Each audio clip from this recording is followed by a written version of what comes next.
Hey, good evening, everybody, and welcome to our newest episode of the Salon series.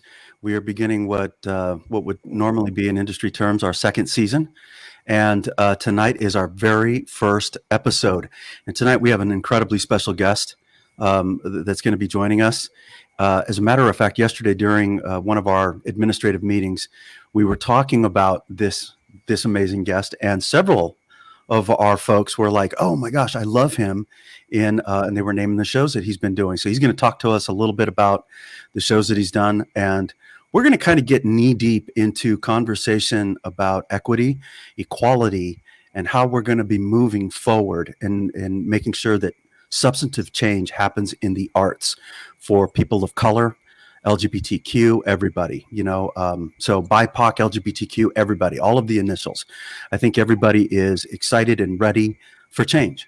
But we need to move from rhetoric to the actual action points of how that change is going to take place. So tonight, leading off the conversation for us this spring, and somebody who brings a great deal of currency in terms of his experience and understanding of where the industry is at. I welcome our guest, Mr. Jason Dirden. Jason, welcome, my friend. Thank you for having me. Thank you for having me. Thank you for having this kind of conversation. Much needed. Before we jump into it, I want to make sure that our co-host is absolutely recognized. She is the wonderful, illustrious, amazing, outstanding chair of the theater department, Miss Roxanne Carrasco. Hello, everybody. We're glad to be here tonight, and we're so pleased and thrilled to have Jason with us.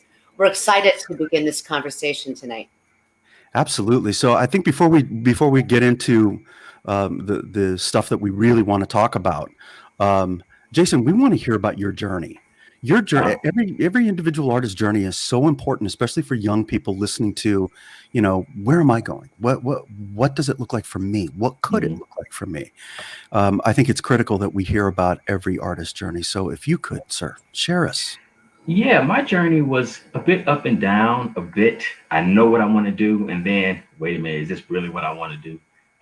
So I actually just start from the beginning. I grew up in a very artistic household. My father's an actor, and he was acting. So we saw a bunch of plays in Houston, probably before I was old enough to actually see the plays, but we saw them in support. Like I was introduced to August Wilson when I was 10 years old, because he was in it, Absolutely. At the Alley Theater, which is the big equity house in Houston. So I introduced to these just amazing actors and amazing stories before I even realized this is what I wanted to do. Just being around it, being in that environment, just helped me mature in ways that I didn't know was happening, but because I was being fed it, a term that I like to use is the candy in the medicine, I began to understand, even though I couldn't verbalize, began to understand the power of art and the power of storytelling and the power of representation, even at 10. And I decided to get into acting when I was 15. I have a brother who's 2 years older than me, I think he wanted to be an actor when he came out the womb. I swear he was talking Othello when he was born. But so I had him ahead of me, and I had my father.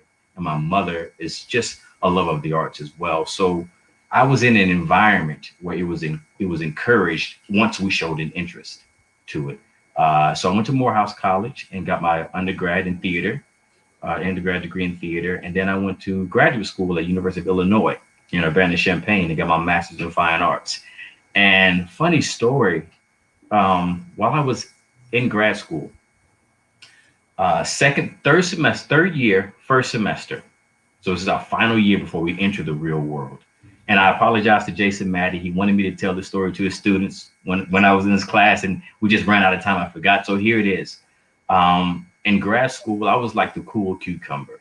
I was a hard worker, and nothing really got me off my game. I had other classmates breaking down, having these huge breakthroughs, and just one-on-one conversations with teachers. And me, I was just kind of like going along. I can handle it. So the final semester in our third year, before we're about to enter the real world, the teacher, Bob Anderson, we're in a circle, and Bob says, okay, write down the kind of artist you want to be. So everyone is writing, they're sharing their thoughts. I want to be the actor that is on the breakdown and say, I want this Jason Maddie type, or I want to be able to do this and that, or I want to do this and that. And it got to me, and I opened my book and it was blank. And I started crying. First time I'd ever cried in grad school. I started crying because I had no idea. I didn't know if this was really what I wanted to be. I started it at 15 and I kept doing it because I was okay at it, or people told me I was pretty good at it. So I went to college and I majored in theater. And I said, well, if I really want to do this, I need more training. So I went to grad school and I got my master's in fine arts. And now I'm 26 years old, final semester of grad school, about to either go to New York or LA. And I don't know if this is what I really want to do. Oh. Have I wasted 12, 13, 15 years of my life? Wow. Because I was just kind of going with the flow, because people Right. told me, you're good at it, you should do it. My brother was doing it, my father was doing it, and I was just breaking down.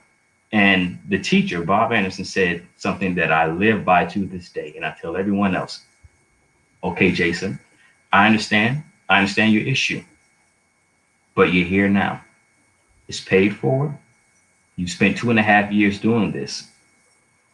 Why not, in this final semester, take on possibly the hardest acting job you'll ever take on? Act like you want to be an actor for this final semester. Get everything you can out of what we are trying to give you here in grad school. Learn it all. Train, learn it all. And at the end of the semester, if you figure out this is not really what you want to do, what have you lost? But if you figure out you actually love it, think about what you've gained. So just do that. Start today acting like this is what you want to do, since you've made the choice to do this, and we're here. And at the end of the semester, I said, oh, I'm in love with this. I'm in love with the art of storytelling. I'm in love with the art of representing stories and cultures, and just everything that can possibly progress society forward, could possibly change someone's DNA when they hear or see the story, the play, or the film, or whatnot. It changed their perspective of life or what's possible. Relationships. And so that was my journey up until the professional world, which was life-changing for me. And then I moved to New York and didn't work for about 8 months as an actor. Yeah. That journey. Yeah. And then finally got a break in Atlanta and got my equity card and stayed in New York for about 7 or 8 years. That was my home in New York, and then finally made the transition to Los Angeles. But while in New York, I was fortunate enough to do a lot of off-Broadway, a couple of Broadway shows, and a ton of regional theater work that really hones your skills, number one, and really tests whether or not you love doing this, because you're away from home 4 or 5 months out of the year. Yep. 8 shows a week. Oh, it's exactly. Exactly. And people don't tell you, if you're doing theater, you really only make money, a livable wage in New York, if you're on Broadway. Thank you. That's it. Otherwise, you got to go out of the state That's right. to do it. Well, it used to be the big joke was, if you're an actor in New York, it means you're out in the country someplace doing. Yeah, you're working in right? Kansas. Right. Yeah. Yeah. And Right, the regional scene just seems to have dried up, or is continuing to dry up. It seems like the SPT contracts that are out there are dwindling by the many, and the regional houses, obviously, right now they're they're in transition with all of the COVID stuff that's going on. So Right. I certainly hope that our regional theaters come back strong, because that's the lifeblood. It is. I think, of the actor, right? It is. I mean, It to really land is. New York, to land Broadway, or to land film and television in Los Angeles. Those are the dreams, right? Right. But the reality is that how many are doing well? Were at least doing well, Right. going from show to show in the regional circuit. Right. And yes, it is definitely an economic lifeblood for the actor.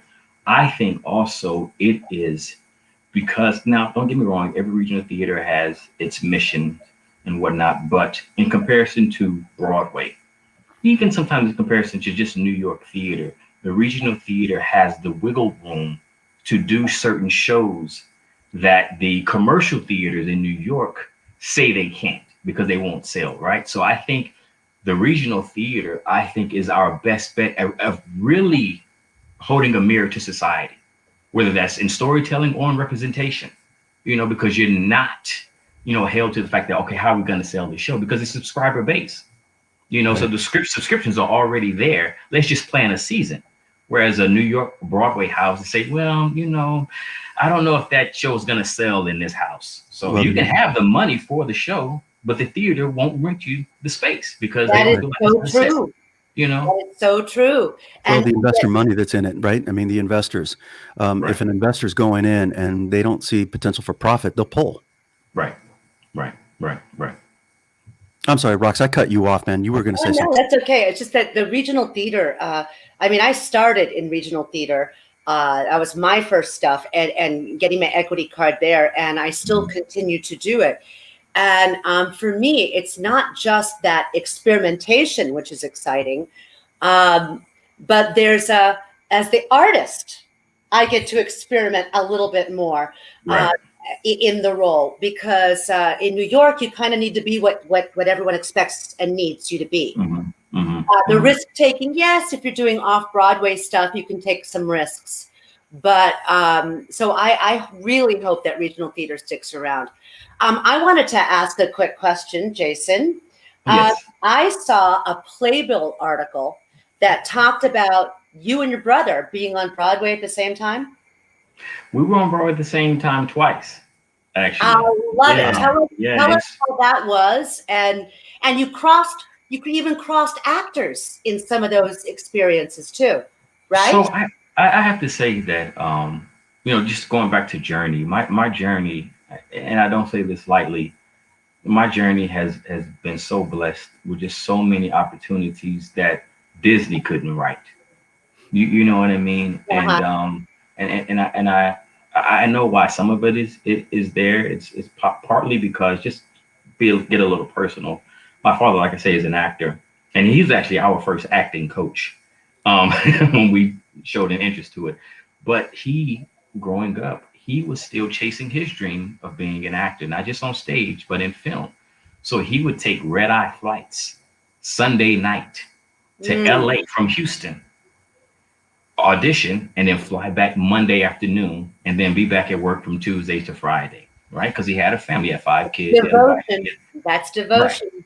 Devotion. And then I think one day he just kind of said to himself, we've never had this conversation. We've had other conversations. We just kind of said to himself, I have to provide more than just economic stability for my family. I have to provide presence stability for my family. I have to be an example for them. I have to be here.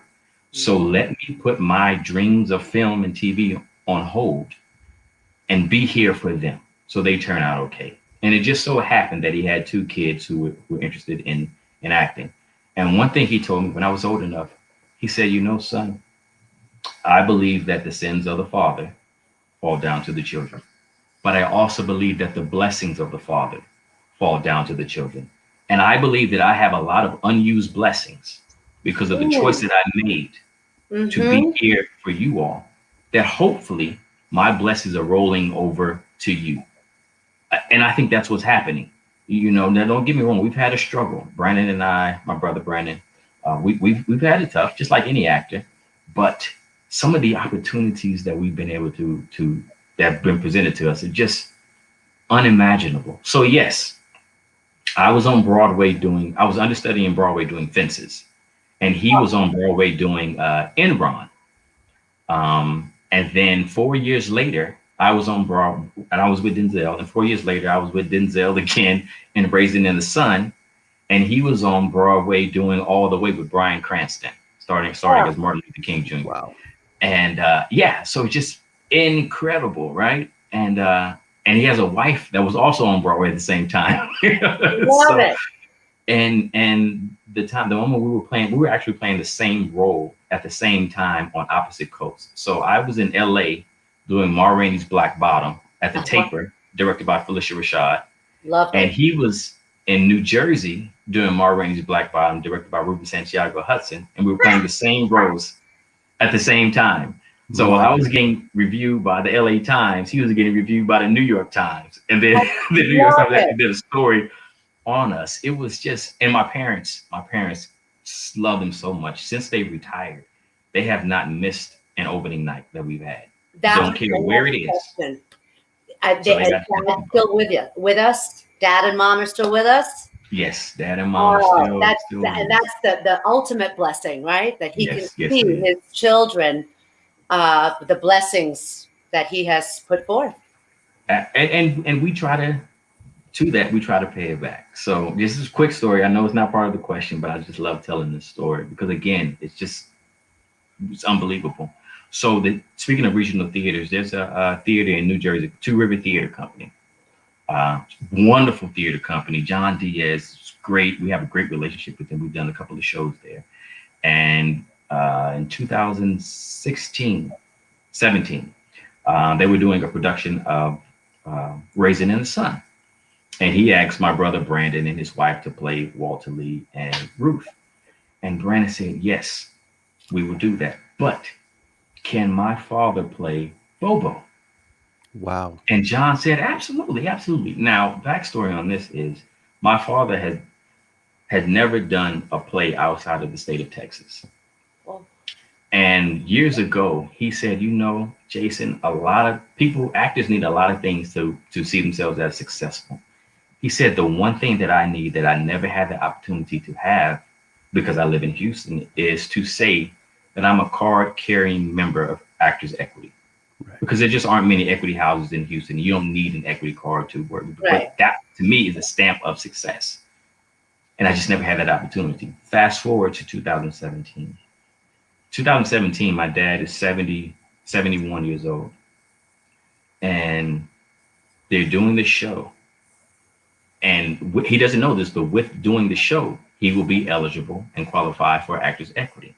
Right on. That's not even Disney part. That's not even the Disney part. September 15th is opening night. September 15th is also my dad's 72nd birthday. Oh, uh-huh. After the show, at the opening night party, theater presents him with a cake. On the cake is an image of his Actors Equity card. Oh. For his 72nd birthday. Wow. Oh. 72 years old, he's finally got his Actors Equity card. And again, that's, yes, we were giving it back to him, but that again is just an example of why do you do this work? Approaching it with integrity, approaching it with love, approaching it with care. If you really love it, continue to work no matter where you are. No matter where you are. And the dreams that you're thinking about and imagining, they might just show up when you least expect it. They may show up through your kids. You never know, but we don't do it for the fame. We don't do it to be asked to be a part of Q&As. We do it because we love it. We do it because of the impact it can have, hopefully, on people and the impact it can have on us. Yeah. And the impact it can have on our family. You do it because you have to. Yeah, you have. Right. So that's it. That's the first one I'm gonna get. That was beautiful. That was beautiful. Yeah. But Jason, let's dive a little bit deeper into that. A school like ours is the type of place where the dreamers that show up are often thinking that success is going to be equated with a certain type of thing, whether it's film, television, or Broadway, right? Right. And it's incredibly hard and difficult to talk about the fact that the day-to-day life of your average actor is not necessarily something that is magical. The day-to-day life of the actor is I'm heading to the gym. I'm putting the jogging shoes on and I'm heading out to the street. Right? Yeah. Right. I mean, I'm taking care of the physical as well as the mental and as well as the work. I'm working on new material. I've got to get in front of some people, So let's do a little bit of a deep dive there, because I know that a lot of our parents and families immediately they go, either you're successful like Jason Dirden or Roxanne Carrasco, or you're not.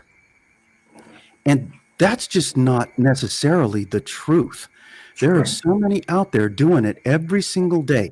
Whether, for us in theater, it's the regional person or the local Hmm. person who's got their equity card, who's going show to show to show to show, right? Hmm. Hmm. Um, so let's talk about that. What is it that you do every single day as an actor, even in COVID? What are you doing every single day to make sure that when the opportunity presents itself again, that you're ready to walk through the door? Right. Like you said, preparing myself for the magic to happen when it happens. Being prepared for it, because what a disappointment and a tragedy it would be if the magic happened and you weren't prepared. So one of the key things that I think our job is as artists as a whole is just being aware of life, being aware of where humanity is, observing humanity, observing people, watching the news. Now, you don't have to get inundated with the news to where you're depressed and don't want to get out of bed, because that could happen. But just being aware of what's going on outside of your sphere, reading, reading the paper, or reading in general, um, creative, staying creative, writing, whatever comes to you. Don't edit anything.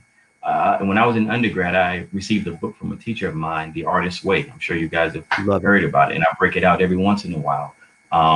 Just again, continuing to try to allow that creativity to come out. Yes, going to the gym, which is sometimes more difficult than not going to the gym. But going to the gym and eating right, that's all just about, to me, creating a type of habitual discipline that goes beyond healthy living, goes beyond what I look like physically. Because if you're disciplined in one area, then you can be disciplined across the board. You just have to say, okay, let me focus, because you've already proved it. So those types of things. And if I'm not in a show, like when I was in New York, uh, you guys know the energy of New York. You can find artistic inspiration anywhere. You can find it on the subway. You can find it sitting on a park bench watching kids. It's just so many different types of interesting people and so many stories that are happening. Um, and so if I'm not in a show, I'll go to a reading that somebody's doing, or I'll go to a show, or I'll just be in a circle of friends. If we choose to talk about art or a show that we saw, just staying in a creative space, and not necessarily just creating, but actually talking about it in an intellectual way, you Mm. know, pulling all of the layers of the onion off of whatever it is we're talking about. I saw I was watching a Q&A, and this is another thing, watching interviews of some of the actors and actresses that you admire, to hear how they talk about their process, how they talk about the art. And I was watching the Q&A of the Oscars Instagram presented. It was between Coleman Domingo and Anika Noni Rose, and they're really, really good friends. Coleman Domingo was in the Ma Rainey film, and Anika Noni Rose is in a ton of stuff, but they were just talking. And at the end of it, I said, you know what? That's what separates them from the rest of the field. Not necessarily their talent, which it does, but the way they can talk about and communicate their Right. talent. So it's nothing is by accident. They're intelligent enough. They speak about it intellectually enough. They know that they're deeper and deeper and deeper truths to what it is that they're working on, to the point that they can forget everything that they've talked about and just live the moment, because they've explored it all in so many different ways. They've gone to every corner of the dark places to explore it. And now just say action and I'm good. And so watching that and trying to train your mind to think and explore in those ways does nothing but enhance your creativity, does nothing but enhance your instincts, enhance your idea of what's true and what's possible in a way in human behavior. And that's has nothing to do with actually having dialogue and working on a play or working on a film. It's all the homework you do before you get on set. The homework you do before you get that opportunity, before they say you booked it, Jason. Okay, now I'm ready. I know how to attack this. Think things like that. Things like that, absolutely. It's.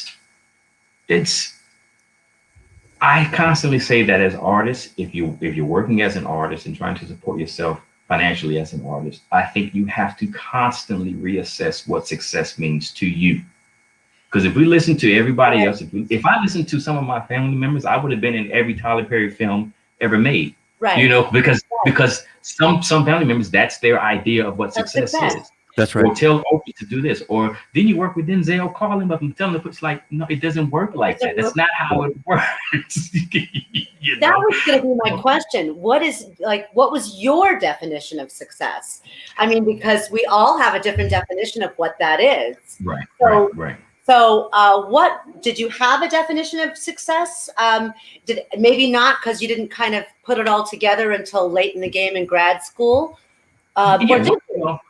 No, my definition of success, my concrete definitions of success didn't start until I moved to New York. And they changed, right? Mm-hmm, so depending upon what I reached, they changed. So I just wanted to work.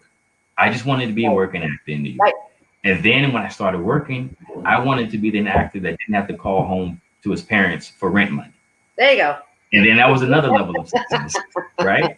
And then I wanted to get to a place where, okay, I can support myself financially. I'm working. Now I want to get to a place where I always have an answer for the question, so what are you working on next? Because that's a horrible question to ask artists, but I wanted to have an answer for it. I hate it. Like, I just told you what I'm doing. Why you want to know what's next? Come on now. I love it. I used to get asked that a lot. Like, you want to be a star? I was like, no. I just wanted to. My definition of success was not having to audition anymore. That's it. Yes. And for me, it's just like, just call me. I'm there. I'm yours. That for me. And you have moments of that, and I'm sure you've had moments of that, and it's nice and it feels good.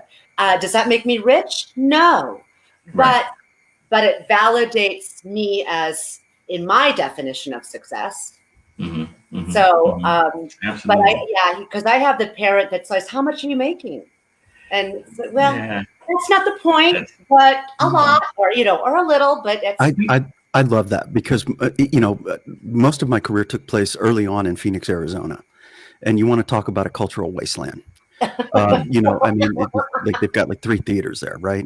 But at one time it was bustling, lots of union contracts available. And actors who've since moved away were making it work. Between doing commercial work and independent film and whoever would roll through, big set wise, and then the theaters, and then you had one of the biggest regional theater companies in Arizona, which is a 2-city theater. They work out of Tucson in Arizona, and that's the Arizona Theater Company. So that contract was a great one to get, right? And here I am, working contract to contract, show to show. And then just, Roxanne, as you're talking about, I'm not having to pick up the phone. Right. The phone is ringing and saying, hey, are you available? And yet everyone around me just seems to be in an alternate universe when it comes to, there's no one to really talk to about it, the experience. The truth is, as soon as you step out of the stage door, you're loved, right? But then as soon as that's gone away, people are looking at you like, what are you doing? Right. What are you working on? Do you have a job? Right. Right. It doesn't. A real job. And if you really want to be honest, it doesn't change no matter what level you get to, right? So if you watch interviews with celebrities talking about a movie on the Tonight Show, the last question is, now they're bringing their movie, you're watching the trailer that's coming out this weekend, and then the last question is, so what you got coming up? Right. So what's coming up? What's next for you? It's like, I'm here doing this. This isn't good enough for you. And you never on this? Right. And it's the only profession. You would never ask a surgeon, so who you operating on next? No. Right. Or the astronaut. Where are you going next? Where you going next? Right. So I just think that it's a personal level of you have to put it on yourself what success, like you said, means to you, because you go crazy trying to match someone else's approval of what success should be for you. You know what I You mean? know, absolutely. And I think that, one of the things that you're reminding me of as you're sort of reminiscing and going down what it is that you do every day is, picking up the periodicals, whether it's a backstage or picking up Yeah. whatever it is, picking it up and finding out where the next thing's happening. Where are the Yeah. next big regionals going on? Is there going to be, are they coming to Los Angeles again? All the big, do I need to take a quick drive? Are Sure. unifieds happening within my own hometown? What are the other theater companies that are doing? Oh, hey, there's a new company opening up. Maybe I had to go introduce myself, that Right. kind of thing. Right. Absolutely. And that's where a circle of community helps. Right. So no one knows every single thing, but if you have a community of artists who are staying abreast to what's happening, then the 3 or 4 or 5 people can communicate. 3 or 4 or 5 people that don't see it as a competition, but see it as, hey, let's just move forward together. Whoever gets this opportunity, great. And it can be risky depending upon where you are. I know I've experienced different things in LA versus New York, for various reasons. But there's that level of competition out there where you think your community is trustworthy and strong. And they're not. They're not, because everybody wants that piece of Or cheese. they truly are your brother. You just never know. Right. sometimes. You just never know. But yeah, absolutely. In general, though, I find in New York, Super nice. yeah, everybody's so much more open. Hey, if you're standing in line, somebody's going to turn to you and go, "What are you reading? I'll read with you." Right. In Los Angeles, no one's going to talk to each other. No, back up. I get the elbow. Yeah, it's just a completely different beast. It is. It's complete. And I've developed my own reasoning for why, in order for me to stay sane. So in New York, everybody's broke, right? Unless there's like what, 0.5% of the New York acting population on Broadway, right? So everybody is broke. And even if you're on Broadway, you're not making generational wealth. It's not like No, it's temporary wealth. right. If we have 3 months, 6 months, yeah, possibly, right? But in LA, even though many people are broke, the reward, the award is so much greater as far as economic stability. If you book this series regular versus if you book this play.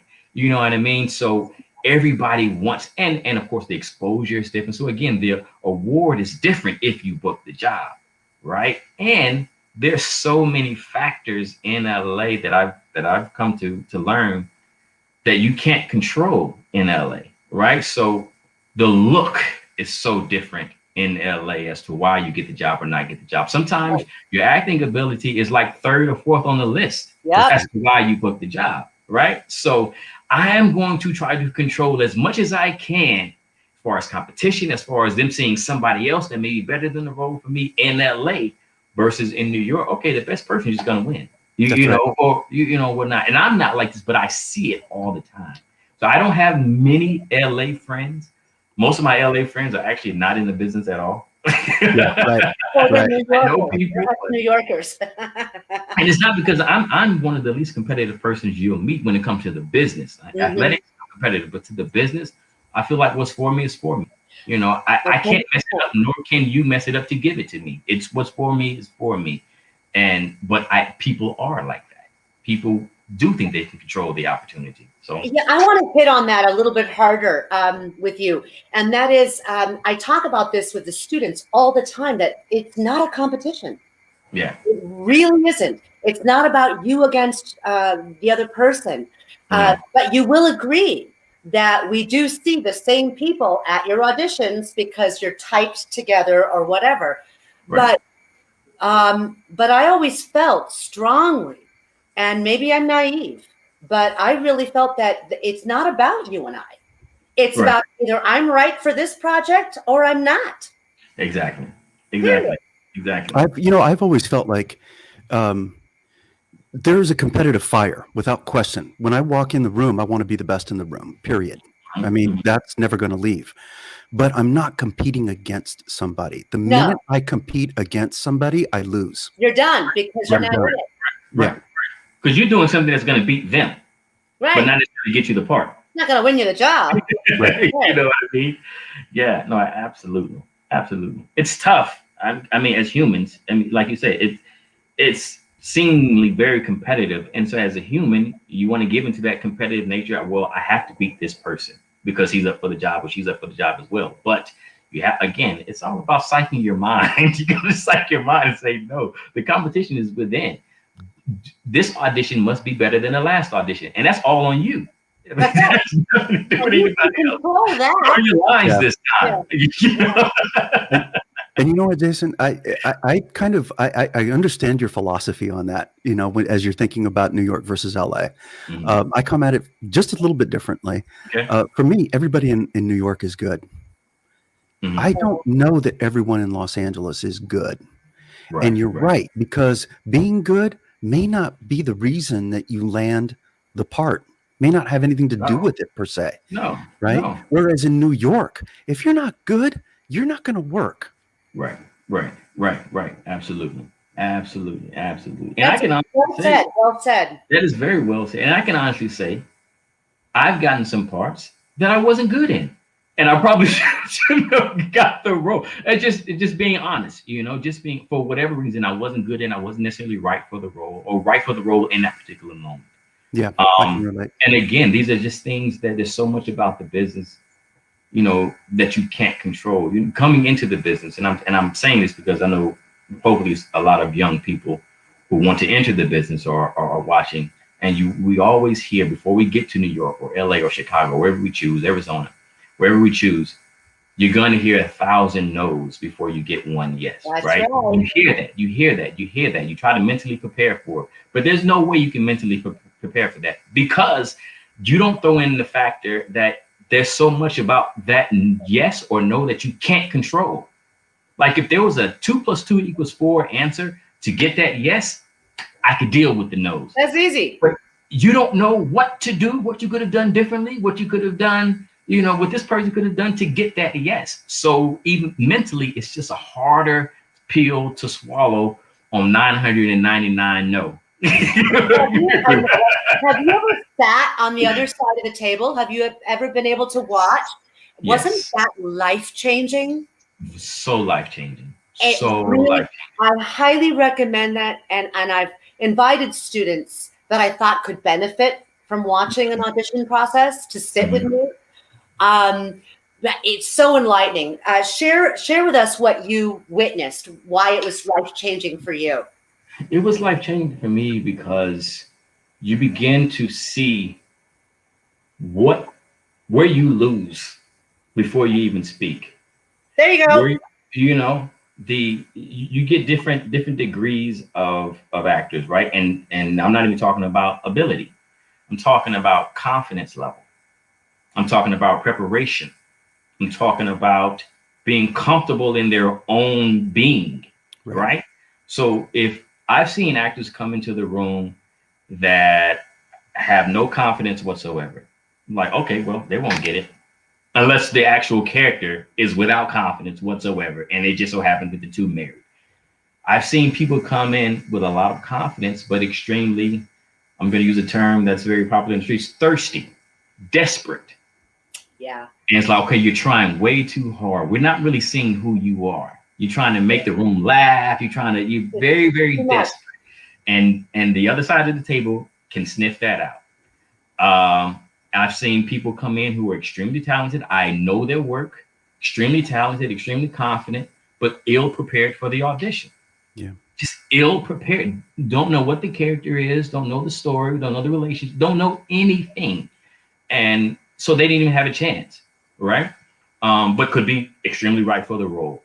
And what clued me in was once they leave, the body language of the director, of the casting director, or the producer, the conversation that's being had, and that I've never heard anyone say anything just extremely terrible about an actor, but you know that actor does not have a chance of getting the role. And it had very little to do with their ability. And so those things for sure were just eye-opening for me. The one thing that we can control as actors going into an audition is preparation. It's preparation. Preparation. Well said. That's right. You know, as well as you can be prepared. Now, I know now and years, you know, in recent years, we're beginning, especially in TV and film, where they'll give you 10 hours to learn 15 pages, right? So Yeah. you can only be so prepared. Right. But if you have 3-4 days to learn 2 scenes, but they're giving you Shakespeare, and right, you read that like right, now, right? Yeah. just preparation, because that tells the other side of the table, the producers and directors, that tells them, even if you didn't hit a home run, that tells them your work ethic. That tells them how you work, how much you care about the project, how much you care, how much respect you have for what it is that we do. Yeah. And so much about not just getting the job, but continuing to work is whether or not people who hire you want to work with you. That's right. They have a 4-week, 6-month commitment to working with you. Why would they want to work with someone they don't enjoy working with? That's Well, that was my takeaway, was that the minute people left the room, I saw what they responded to, what they didn't, and everything you said exactly. But it was the minute people left that the words were, I like them, or I don't like them. Right. And it was that simple. And it was like, wow, okay. And then you start to see it from that other perspective, don't you? It's that because you've walked into auditions, I'm sure, where you didn't like the people on the other side of the table. Oh, yeah. And it's like, do I really want this job? Yeah. Absolutely. It's nice to be in a position where you don't have to take something. That's rare.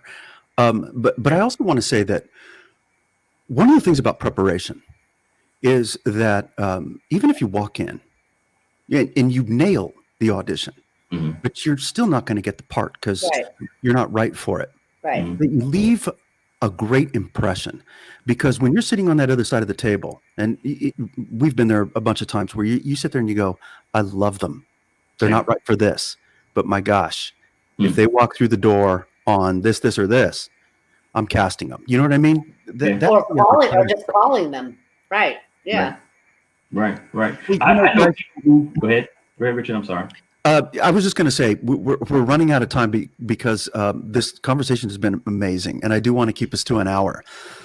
I think one of the things that I want students to walk away with, or parents, is listening to the depth of this conversation and who is having it. Mom, dad, students that are out there. BIPOC artists. 3 BIPOC artists are having this conversation. So when we translate what it is that we're talking about, you notice that none of us have brought up being Black or Latino. What we've been talking about is what it takes to get into the industry. So it doesn't matter the color of your skin. Now, I want to change the subject, though, and let's go there for a minute. What have we, and Jason, this show is yours, so what have you really experienced in terms of how the industry responds to a person of color or a Black artist? It's there are many different responses, depending upon the medium, depending upon what level of success or celebrity you have. But it's never with a general eye, right? It's with a very specific categorized eye, right? Like, for example, I'll just speak about the latest show that I did on BET, Black Entertainment Television's American Soul, about the evolution of Soul Train and Don Cornelius. Great show, and everyone who saw it, Black, white, Hispanic, whatever, everyone who saw it said, wow, I'm really surprised at how good this show is. Wow. Now, some of that, I will be honest, some of that has to do with the reputation of the quality of programming that BET has had in past years. Okay. But a lot of that has to do with the fact that it's a predominantly Black show. Yeah. And they weren't expecting that type of quality, the depth in the storytelling, right? Now, this is television. It's on TV. What are you expecting? Aren't you expecting something to be good? I wasn't. And so, and that's just the general public. Then you try to get critics to view it or to watch it for award season and whatnot. They don't know anything about it. Never heard of it. Won't watch it. some of the number one shows on TV are predominantly BIPOC led cast that critics don't really watch. And if the critics don't watch it, and I'm not giving my career over to a critic, I'm not, because it's at the end of the day, it's a paid opinion. Thank you. Whatever.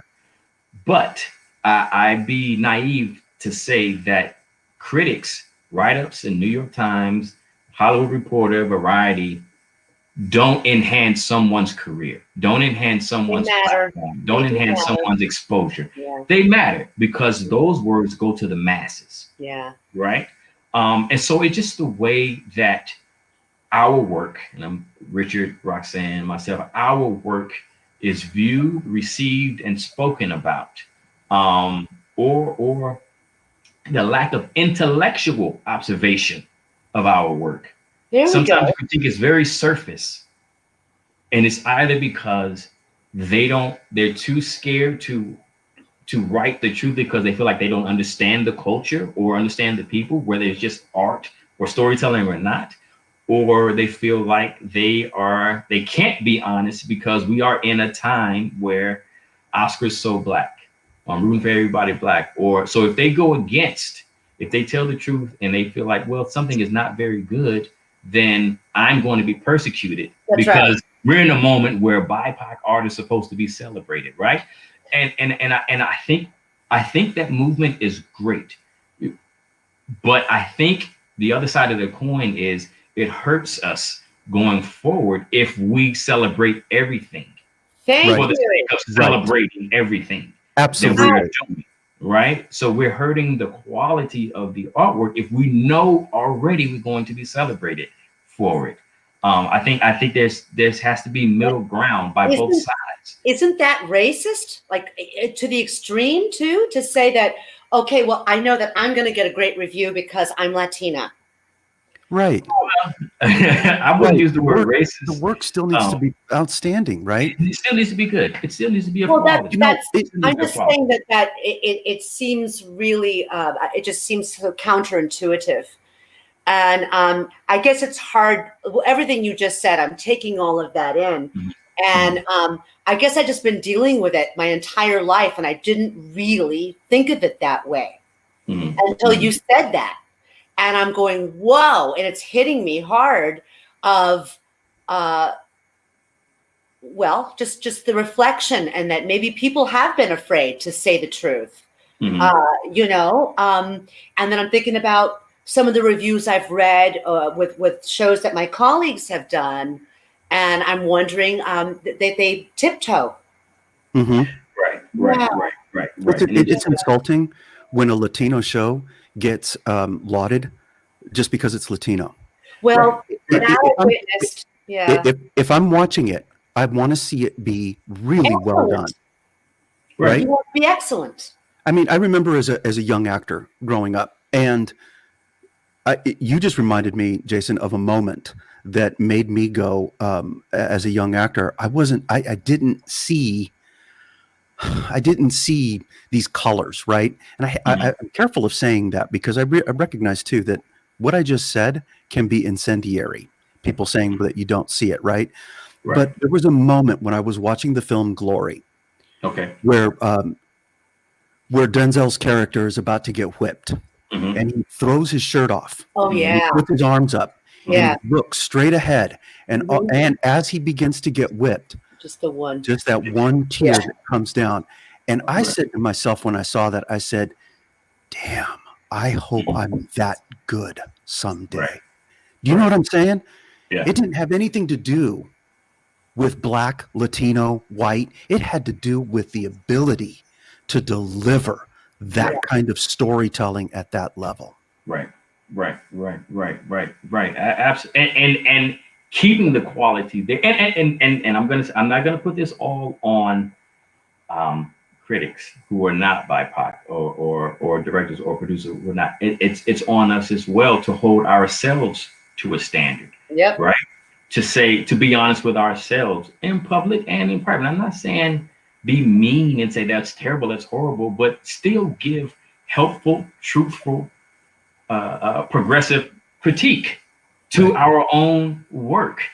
Because I do think that there is agenda may not be the right word, but there is something to the critics saying something that is not of great quality is great, because that works both ways, right? So it's okay. We're having BIPOC is having a moment of work, of exposure, of this and that or whatever. But also, because the business is very copycat. So the networks, the studios want that which has been praised. If they don't understand the culture, if they don't understand the storytelling, if they don't understand the people, I want that because that's been praised and that's making a lot, and it has a lot of eyes. But in doing that, they can still have a superiority of their content because they know deep down it's not great. So their content is superior, will always be superior. But I'm giving you an opportunity, but mine is superior. But I'm giving you an opportunity, but mine is superior, right? And so I think both sides have to hold the art to account and just be honest with it. And it may hurt some feelings and whatnot, but that's the only way we get better. That's the only way we tell the truth. That's the only way we can actually have complete, complex, full, truthful representation. Not just by exposure, but truthful exposure. Absolutely. I just feel like critical discourse is missing from our currency right now. We've gotten so afraid. We're so fragile. Right. Yeah.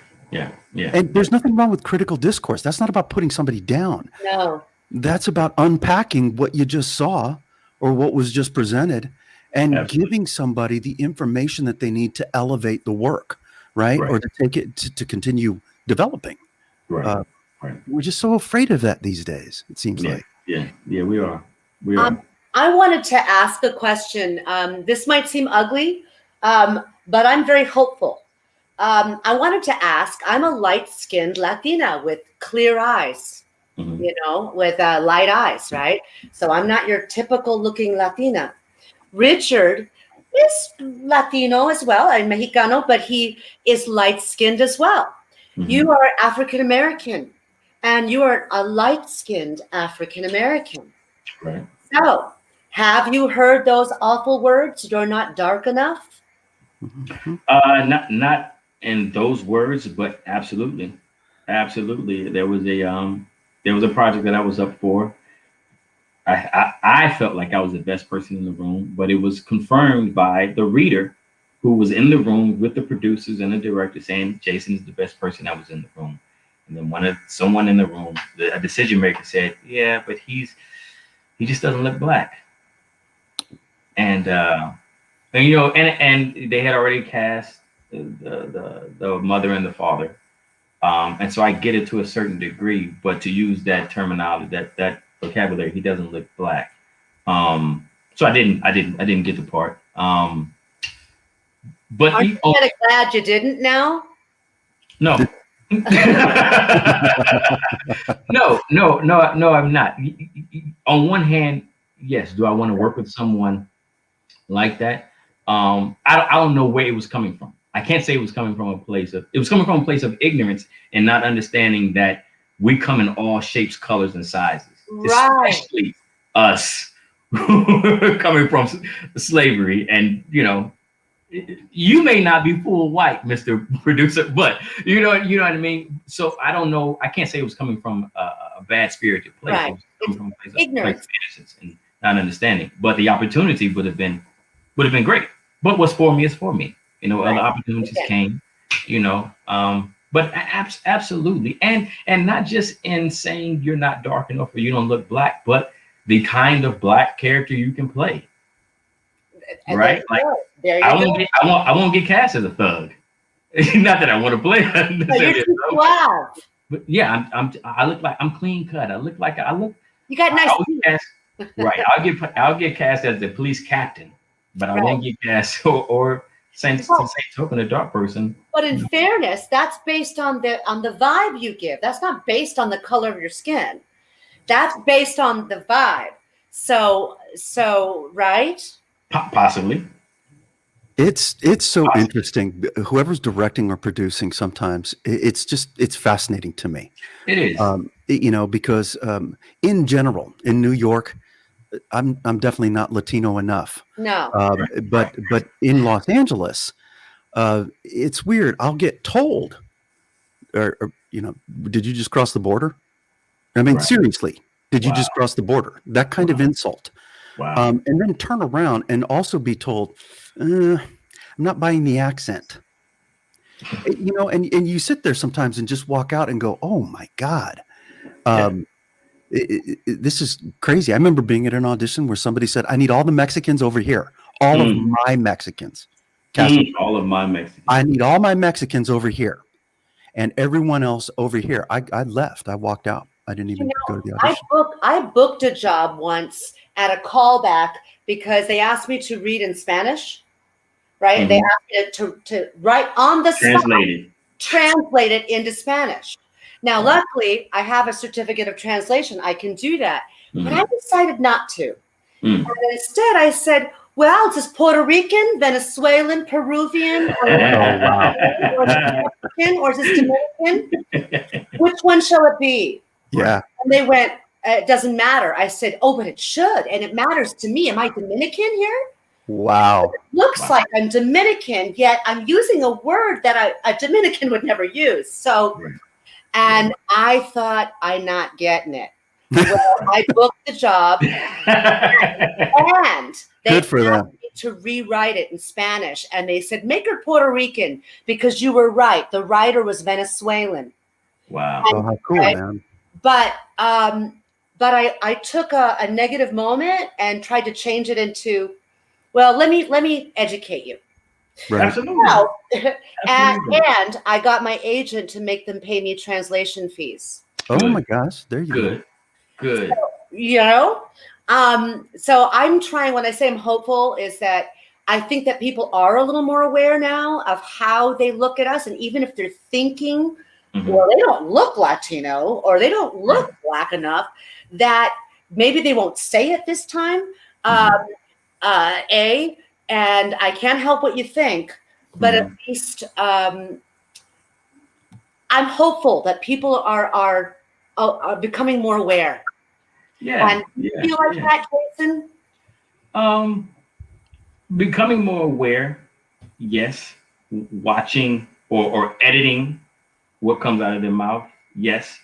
I don't know if people are having or educating themselves with the specificity necessary to not need to edit yourself, to not need to constantly be aware of yourself. Like you just said, well, translated to Spanish. Well, which one? Venezuelan, Puerto Rican? Right. So it was, they just made a broad stroke of Spanish, right?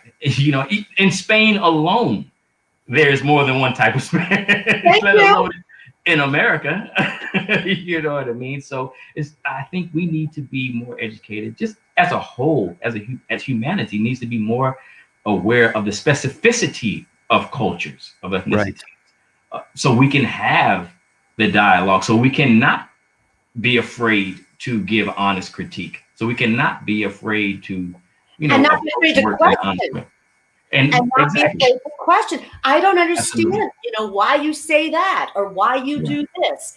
I mean, that's the world I want to live in. And as an actor, we're constantly asking those questions. Why did the person say or do this or think that way? And why can't we have that conversation amongst ourselves now? Absolutely. Being more curious about the human condition as opposed to trying to compartmentalize everything. I think just one last thing, Richard. I'm sorry. I think if the decision makers, whatever level you're in, whatever theater, TV, film, if the decision makers didn't approach the work now as I want to give more opportunities to BIPOC artists, they didn't approach it in that way, but rather I want to give myself opportunity to learn from BIPOC. Yeah. You know what I mean? That's a different, less superior approach. Yeah.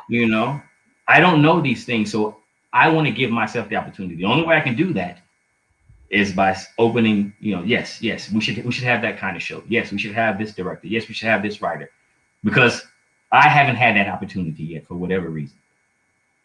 Love it. You know what, man? We're going to end the show with that. That is absolutely beautiful, poignant, and it's going to resonate for a while. I love hearing that. Us in education, we should never be afraid to keep learning, right? We haven't learned it all. And so I think that comment speaks directly to the opportunity that's in front of all of us right now. Absolutely. And it's not isolated to one silo. It's about business. It's about politics. It's about the arts. It's about everything, education, everything. If we could lean into, Jason, what you just stated, man, we could be doing so much better. We could. Absolutely.